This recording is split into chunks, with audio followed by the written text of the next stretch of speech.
पंचनामा में आप सभी का स्वागत है। मैं हूं सुमित। आज देरी हो गई क्योंकि कुछ ही देर में प्रधानमंत्री बोलने वाले हैं, तो उस चक्कर में थोड़ा सा डिले ज़रूर हो गया, उसके लिए माफ़ी। तो मार्केट तो आज बढ़िया था। ब्रॉडर मार्केट में खरीदारी थी, फ्रंट लाइन इंडेक्स में तेज़ी थी, मिड कैप स्मॉल कैप तेज़ी में थे और साथ साथ एक जोरदार तेज़ी जो देखने को मिल रही थी अदानी समूह के अंदर थी। टीसीएस, रिलायंस जैसे हैवी वेट पार्टिसिपेट कर रहे थे। तो ये तो इंडेक्स का मोटा मोटा जिस्ट है। सीधे सवाल आपका सिलसिले पर आता हूँ और बातचीत कर लेता हूँ कुछ सवालों को लेकर।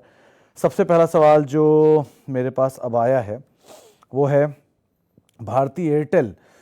पार्थ साहब, भारती एयरटेल के केस में ब्रोकरेज हाउसेस के व्यूज़ तो पॉजिटिव है। 1050 1025 के टारगेट्स आ रहे हैं, 950 के कुछ एवरेज टारगेट्स हैं और 775 के आसपास के लोअर टारगेट्स हैं। नंबर्स बेटर हैं, टेलीकॉम जाइंट है, आरपू वाइज बेस्ट, आरपू सो फार कमांड करता है, तो फंडामेंटली तो ऐसा कोई इशू नहीं।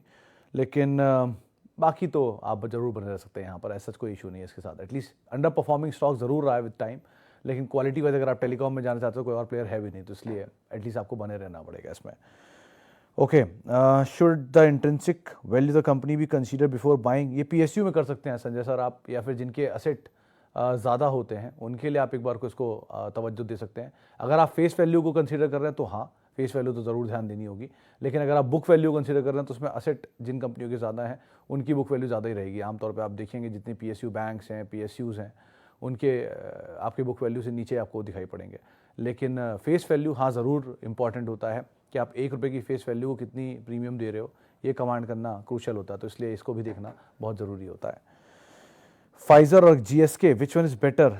सिद्धार्थ सर, ज़्यादा बेटर वैसे तो सनोफी है इन तीनों में अगर आप देखें डिविडेंड के लिहाज से। लेकिन फाइजर थोड़ा चर्चित ज़्यादा है, ख़राब वजहों से, जिसकी वजह से वो नीचे घूम रहा है। लेकिन Sanofi, GSK and Pfizer, multinational से तीनों बेटर वाइज ये ऑर्डर आप एक बार को फॉलो कर सकते हैं। इंडिया में Divi's is getting positionally better, तो आप उसको एक बार को देख सकते हैं कि उसमें वर्स्ट इज़ ऑलरेडी डिस्काउंटेड। तो मेरे ख्याल से बहुत ज़्यादा डाउनसाइड नहीं है, जो गाबा सर भी कह रहे थे। इस लिहाज से आप अगर देखना चाहें तो उसको भी देख सकते हैं, एक अच्छा ऑप्शन हो सकता है। फार्मा में आज ग्लैंड ने वो दिखाई दिया कि क्यों वर्स्ट से ऑलरेडी डिस्काउंट होता है। सो उस तरह से आप देखेंगे तो ऑलरेडी बॉटम पे ही खड़े हैं सारे शेयर, तो अब इससे ज़्यादा क्या डाउनसाइड जाएंगे। जो आईटी का कुछ दिन पहले हाल था वही इसका हाल है अब। ओके,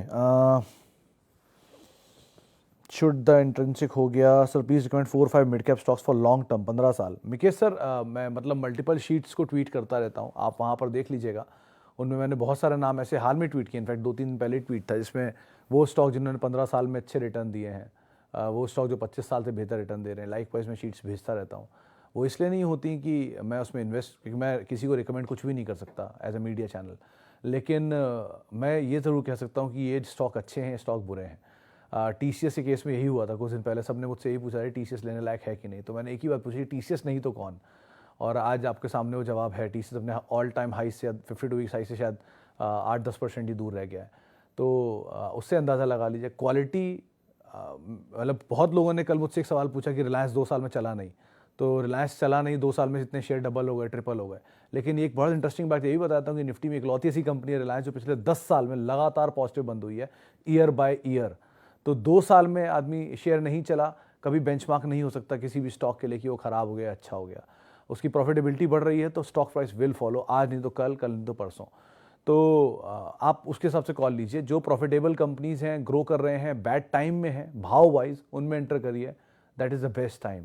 बढ़ता प्रॉफिट, गिरता भाव, हमेशा किसी भी शेयर में एंटर करने का गोल्डन टाइम होता है, जो टीसीएस के केस में हुआ था, जो बाकी मिड कैप आईटी में भी आपको मिल जाएगा, मिड कैप कंपनियों में मिल जाएगा।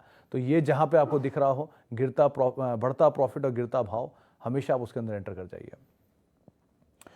जुबिलेंट फूड और डीएलएफ दोनों में से किसे एवरेज करूं? Jubilant food is a better option DLF के कंपैरिजन में, क्योंकि डीएलएफ की जो अंडर परफॉर्मेंस है वो आज से नहीं है, इसके आईपीओ से ही है। 2009 से इसका आईपीओ आया हुआ है और ये 900 रुपये का आईपीओ था, 1100 गया और वहाँ से टूटता हुआ यहाँ तक आया हुआ है।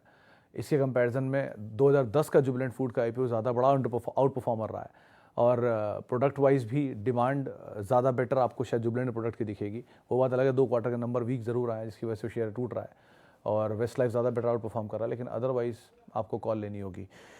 चलिए, आज मैं क्योंकि बहुत ज़्यादा बात नहीं कर पाऊँगा, कुछ ही देर में पीएम बोलने जा रहे हैं, तो मैं माफ़ी चाहूँगा, लेकिन आगे से हमने इसका एक बेटर ऑप्शन निकाला है कि और लंबा टाइम आपके साथ हम बिता पाएँ।